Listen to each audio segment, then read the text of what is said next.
Today, Roblox is filled with free-roam Five Nights at Freddy's horror games, Eternal Nights, Foxy from FNAF Doom. But before any of them, there was Forgotten Memories.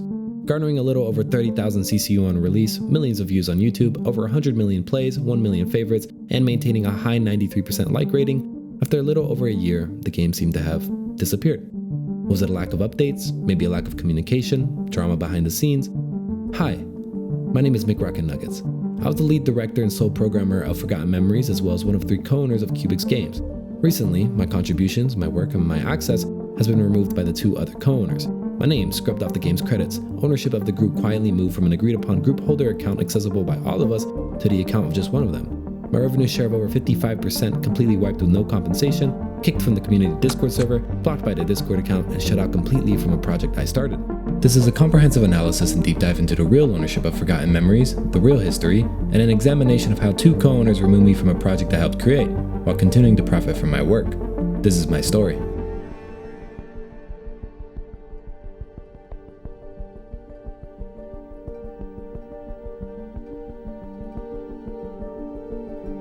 January 5th, 2022. I reach out to a Roblox friend of mine, V3MN, or Venom, expressing my interest to try again at making a Roblox FNAF game. A year prior, I worked with Venom to release another FNAF-styled experience, All Insanity the Asylum. The day after, we outlined a draft for this unnamed project, referencing other games like The Joy of Creation and Fredbear Archives. January 7th, 2022. Venom creates a new baseplate under his Venomous Studios group, a group that he had published the game Apparition under, and later moved to another group. Figuring that I had the most members at the time, I agreed to host it there. We then got to work, quickly gathering models, creating reference photos, and the beginnings of animations. It didn't take long for the project to take shape. January 8th, 2022. Venom contacts another Roblox developer friend of his, Siftical, or Sift, who presumably met over their shared interest in the SCP genre and involvement in a Roblox gaming community, SCI Pathos, and shows him our progress on the project. He takes an interest and offers to help. Venom then creates a group chat with all 3 of us, and we start coordinating development. Sometime earlier this year, Venom purged his entire chat history in the group chat, so unfortunately, screenshots of this group chat will have large run-on blocks of text where Venom's chats would have been. You also notice that deleted user will be a referenced account in many of these screenshots. This is Sif. This was Sif's original account, which was later replaced by another account, and then another, which will be discussed later in this video. Sif's specialty was 3D modeling and graphic design. Soon we got our game's title and the first render of a game's icon. By January 17th, 2022, we had developed enough to create a first good peek into what Forgotten Memories would look like. I filmed a short excerpt and uploaded it to my YouTube channel. January 23rd, Sif presents old logos from prior commissions to rebrand Venomous Studios. The day after, I try pushing to transfer the game to my group, Rocket Dreams, as I've done in the past, but nothing materializes. After some discussion, Venom then settled on the name Cubics Games, which I expressed my discontent for, threatened to leave the development group, and became one of the biggest mistakes I made. Venom was quick to assume a replacement and began searching for another scripter, but was advised by Sif not to. Sif expresses his impatience and urged to push this game out, citing FNAF 2 multiplayer's player count and perceived success. January 28th, 2022, the first of many ownership disputes occurred.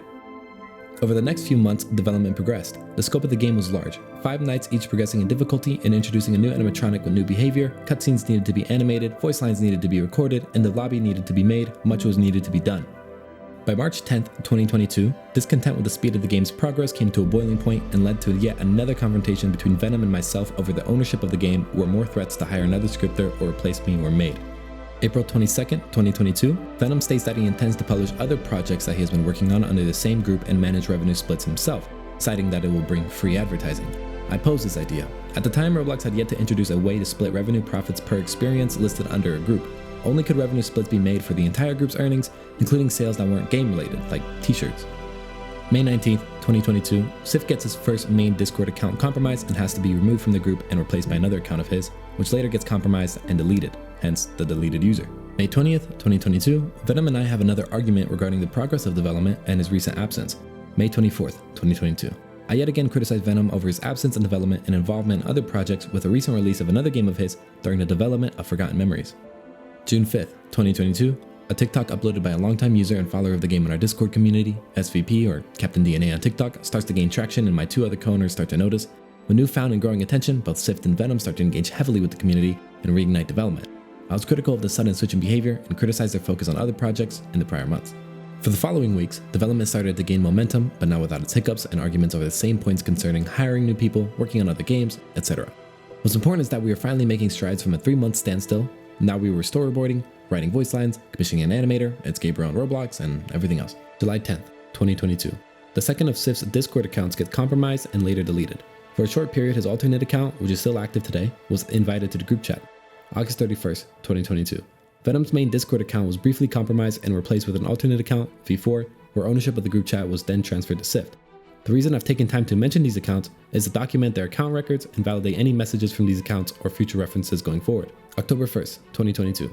Late into development and finalizing the game, I confront Sift about his behavior and exerting authority over developmental progress and undue oversight, quoting his language and reminding him that I am not his employee and that he cannot treat me this way. October 15th, 2022. We finally released the game. Almost immediately, off the shoulders of the community and hype built over social media, the game surged into tens of thousands of players. The day after, we started planning content for Halloween. The only issue was, I was swamped. I had yet to release a project of this magnitude and a multitude of bugs and vulnerabilities came rolling in. Despite this, we wanted to capitalize on our success. We started expanding on earlier content ideas we had, dating as far back as September, to incorporate the maze horror genre in Roblox, as with the Mimic and Identity Fraud. Although we tried to plan an elaborate Halloween-specific event to release a little over 2 weeks from our initial release, this ultimately proved unrealistic, and I was forced to incorporate only the reskins done by my 2 other co-owners. During this time, Venom used the community to post a job posting for yet another horror game he was working on outside of Forgotten Memories.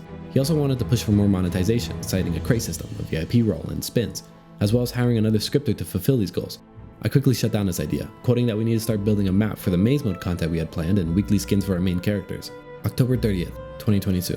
In anticipation of the Halloween event and during a call to release said event, one of my co-owners prematurely published their unfinished test plays into the main game, inadvertently causing a massive data wipe for every individual that joined a new server during this 5-minute period. I spent the following 3 days performing damage control and manually reinstating the data of the unfortunate players who experienced this data loss.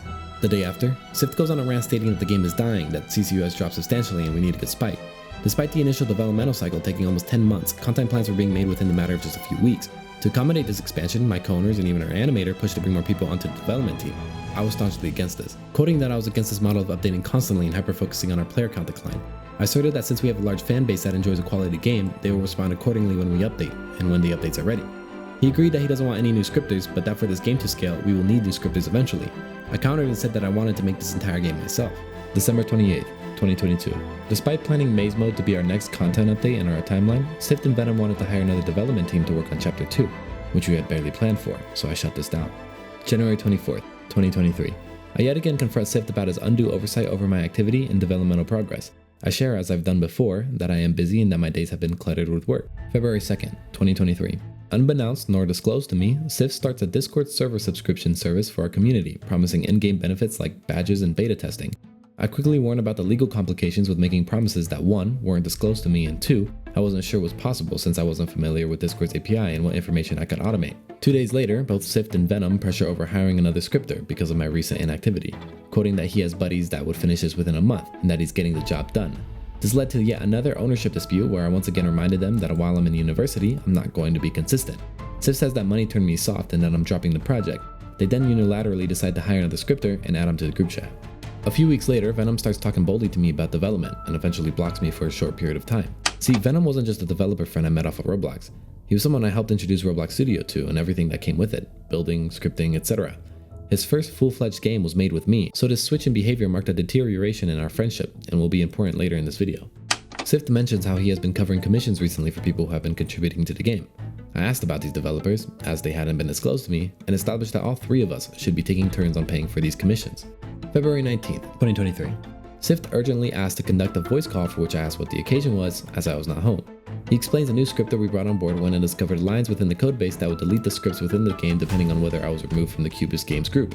This is something I had deliberately done, without notifying the co-owners, to circumvent any unilateral decisions by them to remove me without my knowledge. As we were all underage at the time, we didn't sign or write any legal bindings to protect our ownership, only mutual agreements and a delegation of ownership to the group holder, which, at the time, we all knew the credentials for. I knew this was an oversight. And considering that the ownership of our group's Discord, at one point, wasn't even in the hands of either of us, I acknowledged that there was an imbalance in account ownership of our IP. We eventually reached a resolution where I proposed that I will remove these lines of code once legal protection is codified. But ultimately, within the confines of being underage, I decided that to write up a legally sound contract and to file it would be way too much work than it is worth, so I just assumed the risk. This was a mistake. March 20th, 2023. Sift shared a screenshot marking an all-time low in CCU for our game. Regardless, development continued. Originally planned, Maze Mode was going to be released with 3 separate maps: the pizzeria, the basement, and the asylum. At the time, I was learning and exploring new ways to make a first-person framework to accommodate for all the features we wanted. It felt like making a completely different game, considering almost every mechanic was so starkly different than the story mode we had released on. This meant that the 3 maps was deemed unrealistic and later settled on 2. October 4th, 2023.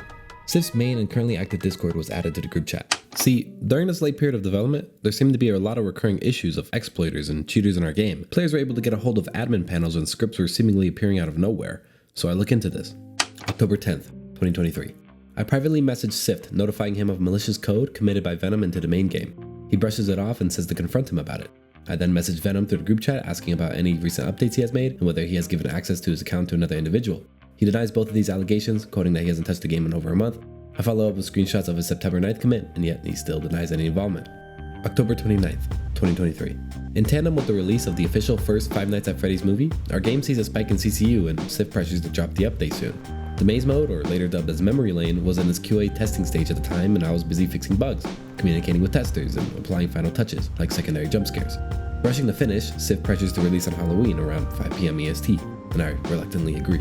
Almost immediately, a period of bugs and complaints ensued.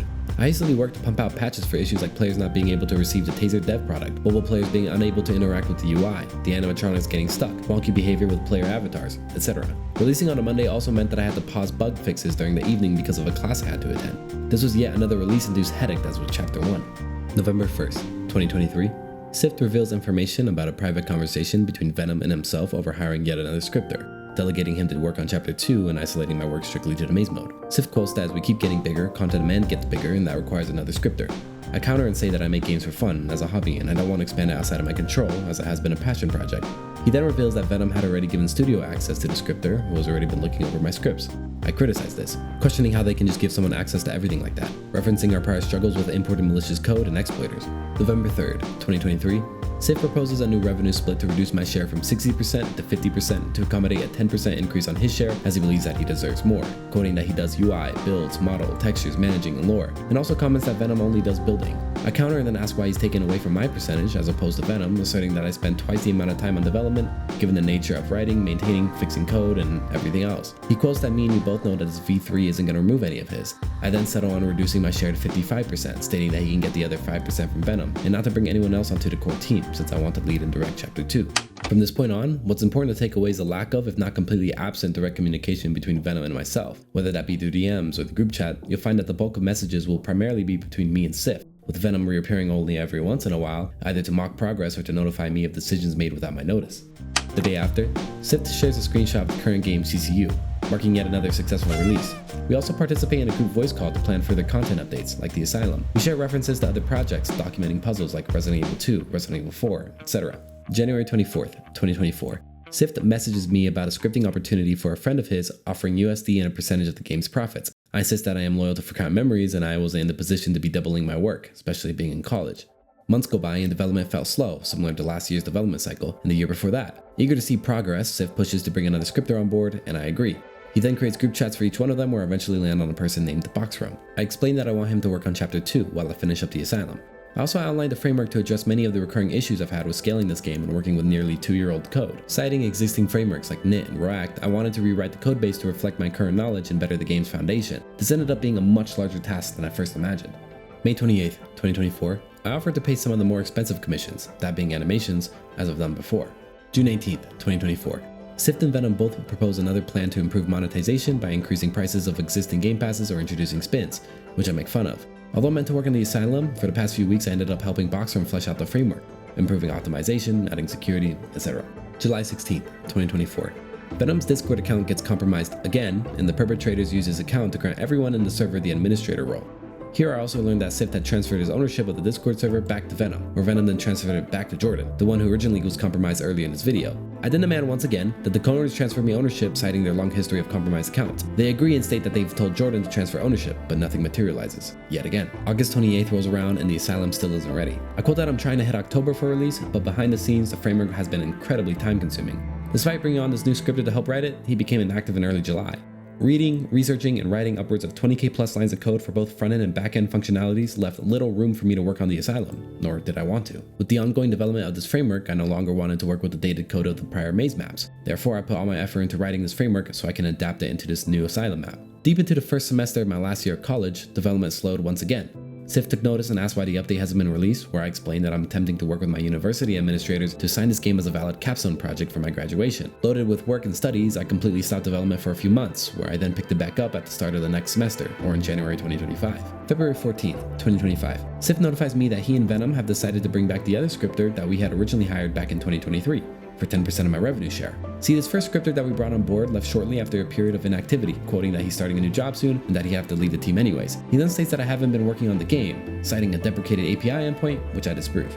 I then argued that much of what I would expect him to work on is already written within the framework, citing his prior stint and short fail impact. Regardless, he invites me to a group chat for further interviewing, but I never receive a response.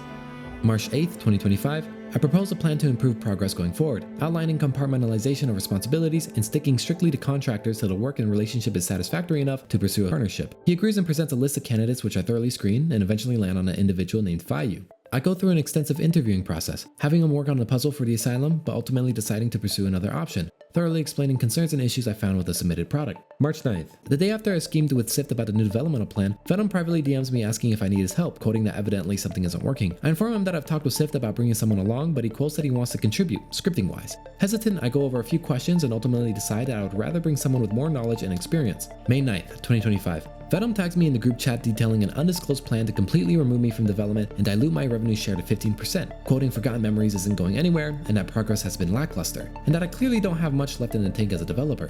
Keep in mind, Venom has been completely absent from development for the past year and a half. I then reiterate, long-windedly, that I have made consistent progress given the circumstances of being in school, something that he has known and I have worked around with Roblox development long before I met him. I argue that despite the year prior not materializing a shipped update, I had already communicated the reasons for this, and that slapping a 15% gratuity on over a year of work isn't a compromise. I highlight the irony of their impatience, citing their long history of side projects and startups throughout the lifetime of this game. I also criticize, especially in regards to Venom, their recent tendency to communicate unilaterally and make decisions without my notice. They continue to challenge the progress made within the last year, arguing that Asylum could have been completed within 2 months if I didn't decide to add, quote, all of this extra shit for long-term efforts. Sift also mentions how I've turned down the last efforts to hire other scripters, which is evidently untrue. The conversation then delves into different interpretations of last year's timeline. They double back and summarize the totality of development till now has only been 5 nights and 2 mazes, where I clarified that maze mode used entirely different logic and mechanics, that I had to write and adapt for 3 different devices, PC, console, and mobile, and I had made speedrunning and leaderboards possible, added more dev products, animations, sounds, etc. May 17th, 2025,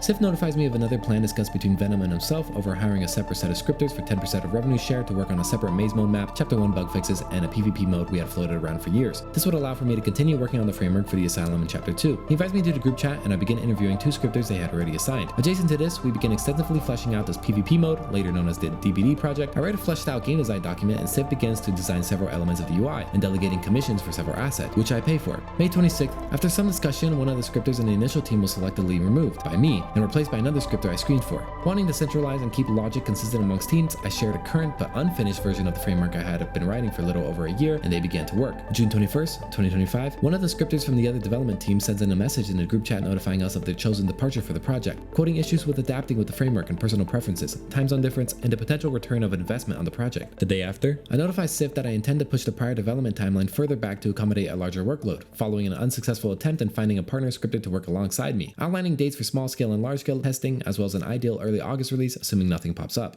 The following weeks were mildly productive. I spent a significant portion developing a certain puzzle sequence in the game. I found myself in a cycle where for every additional piece of content, I had to write it 3 times for it to be compatible for PC, console, and mobile. So I was essentially spending triple the amount of time writing, testing, and rewriting for each feature. This bogged progress significantly. July 8th, 2025, I released the second part of the long-awaited tutorial series covering how to make a FNAF game in Roblox. Venom then messages me about this, quoting, so 2 years for part 2 on the tutorial, which I follow with, figured you already take so much of my code, you might as well continue learning from me. See, for the past 3 years, it had been a common occurrence for me to see a collection of new games being created under the group, completely undisclosed to me. Oftentimes they were projects in response to certain trends, such as with the backrooms or the raid. But since none of these games were released or announced in the group's Discord, I didn't bother speaking up. This was until a project titled The Basement by Venom was thoroughly marketed, announced in the Cubics Discord, and treated like another Cubics game. Examining the game's source code, I found a multitude of similarities and line-by-line excerpts taken directly from the code I had written for Forgotten Memories. I had also taken a notice of some of the assets being published under the group, which were similarly named to assets I used for my new framework. Nor was this even the first time. When the separate team of scripters was initially compiled, this was before I was notified, and Venom had already created the group chat I was invited to a day later and began conversing with the team, telling these two other scripters that they would be working under a new place under the group, which he would then override the main game with for release. Intriguingly, he also mentions that he would give them a group role, which would give them access to the test place, which would then give them access to the framework. A framework I had yet to transfer over, but something he apparently had access to. Starting with his actions of promoting and marketing his own separate project under the group without disclosing it to the co-owners, I pushed him to publish the game under a separate group, citing the potential blowback and reflection onto Forgotten Memories and myself, as I've already received DMs from fans concerning the game. He overrides these concerns and states that it's dropping under the same group regardless. By July 10th, 2025, I developed enough for a solid demo/sneak peek into the capabilities and performance of this new framework, including features which were not possible in the current state of the game, like first-person spectating, client-side rendering, improved compatibility, improved performance, etc. The possibilities were looking up. Even Sift acknowledged this. I spent the following weeks bug testing and inviting Sift to some playthroughs. I'd also worked with Sift to purchase assets meant for the DVD project, which never came to fruition. Around July 20th, I quickly realized that the timeline would have to be further pushed back. Beyond the slowed progress, I had hit a roadblock concerning pathfinding logic that a prior scripter had written. Till now, I hadn't stress tested the performance and reliability of the pathfinding algorithm, and once I did, I found it needed to be rewritten for optimization and logical errors. This ended up being a month-long endeavor as I tried to rework some of the prior code but stumbled upon many issues and bumps along the way. August 18th, 2025. Dissatisfied with the speed of the game's progress, I tried to remind Sift that with the help of the framework, the end product is looking a lot better than what we currently have. See, almost 2 years into development of the framework, much of my goals were finally materializing. Reduction in network overhead, drastic increase in optimization, moderator interface to preserve speedrunning had all started to come together and formed an end product which would hopefully be better for the player's experience and reduce the headache it was to release more and more content. September was a slow burn. I had felt exhausted and found myself repeatedly going over lingering issues that I couldn't seem to find solutions for. That combined with a complete disconnect from my fellow co-owners, progress was minimal. October came around and my personal life started to get busy. I started to fade away from online activity completely, and for private reasons, I spent the following month without touching Discord and video games in general. Around November, I logged back into my account to find a DM sent from Venom on October 17th, informing me of a decision reminiscent to the one he sent earlier in May of my removal from the game's development, a dilution of my share to 10%, and an opportunity to recuperate another 5% if I willingly hand over the framework. Interestingly, he states that both him and Sift have received advice from, quote, top CCU game owners, and used, quote, multiple valid sources to agree upon the given dilution. He also states that they've already taken their own initiative behind the scenes to work on the next large-scale update, which will release in correspondence with the new FNAF movie launch, arguing that I will receive heavy compensation for, quote, work that I will not be doing, which never actually happened. Immediately, I noticed that my access to the game was completely removed, and my share had been reduced to 10%, but then it dwindled to 1%, then 0%. I no longer could retrieve or even work with the years of code, animations, and other assets that I created for this project. December 8th, 2025, the Chapter 2 update was released. What ensued was an onslaught of bugs, issues, and a disastrous release altogether. Nevertheless, I joined the game to discover that they've completely wiped my name from the main hub's credits. Interestingly, Venom's names were adjusted to include the programmer title, which meant the only remnants of my name associated with my contributions were left to the Chapter 1's intro and outro sequences, and my role in the Cubics Games group. Although I am the literal voice of the phone guy, the name of the primary lore restaurant, Tony's Tacos, which was initially conceived in the earlier game of mine, The Gas Station, I was erased. It's important to note that the update only rewrote the main lobby, leaving both Memory Lane and Chapter 1 experiences completely unaffected. December 15th, 2025, I sent a final message into the group chat. I highlighted their issues with major bugs, compatibility issues, poor performance, and everything that I was attempting to avoid with the development of my new framework. I go over his actions over the last few weeks, from diluting share completely, removing my access from the game and roles on Discord, transferring the group's ownership to his personal account, and removing my name completely from the credits. In response, Venom purged his entire chat history in the group chat and left. For the following weeks, I devised a legal plan to try and exercise my rights. Seeing as they intended to continue using my work and this IP without any compensation, I messaged Venom about a formal written demand letter, outlining a list of demands and resolutions for violating my copyrighted interests. Within, I explicitly write a 2-week ultimatum until further action will be pursued.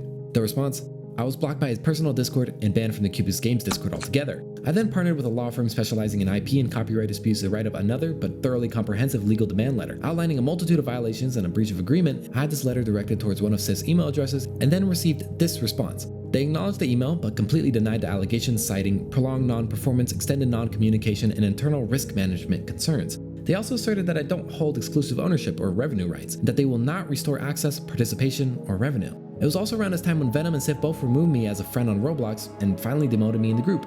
I was told that I should probably tell you that this law firm did not advise me to publish this video, so keep that in mind. This then leads to today. As a viewer, I encourage you to draw your own conclusions from the information I provided. I try to present things matter-of-factly with direct quotes, screenshots, and videos of everything that was discussed. I tried to highlight the long history of these individuals, their antics, behavior, and contradictions within their position. They quoted that I held the game back, citing reluctance to hire other scripters, yet I worked with and interviewed every scripter they provided, over 10 individuals since 2023. They scrutinized developmental progress, yet they were the first ones to stray to other projects, even backpacking off of the Cubics community several times. They cite lack of communication, yet Venom didn't speak nor contribute to development for several years, and both of them continually made plans amongst themselves without ever disclosing things to me, even after confronting them about it several times. But this isn't just a matter of unjust removal. No, this goes deeper. As a first-hand accountant outside of my professional relationship with both Sift and Venom, over the years I have witnessed a multitude of their activity online. Being a victim of such and working with a number of other affected parties, I intend to publish another part diving deeper into their actions online, their messages, and a record of Venom's actual chat logs, which I recorded long before he tried deleting it all. And for those interested, or maybe fans of Forgotten Memories, it's a shame that my creative efforts and work has completely lost its identity over this conflict, and I apologize to those who have been following the project for several years only to be delivered a mess. I had a plethora of plans and creative goals I wanted to pursue with Forgotten Memories, but unfortunately I can no longer work under that title. But this doesn't mean the end. I kept much, if not all of my work from 2024 to now under my own place, and I still have plenty of creative ideas I kept from them. So going forward, please expect big things, announcements, and content reminiscent of the Forgotten Memories you all love, because after all, I am the one who wrote that game.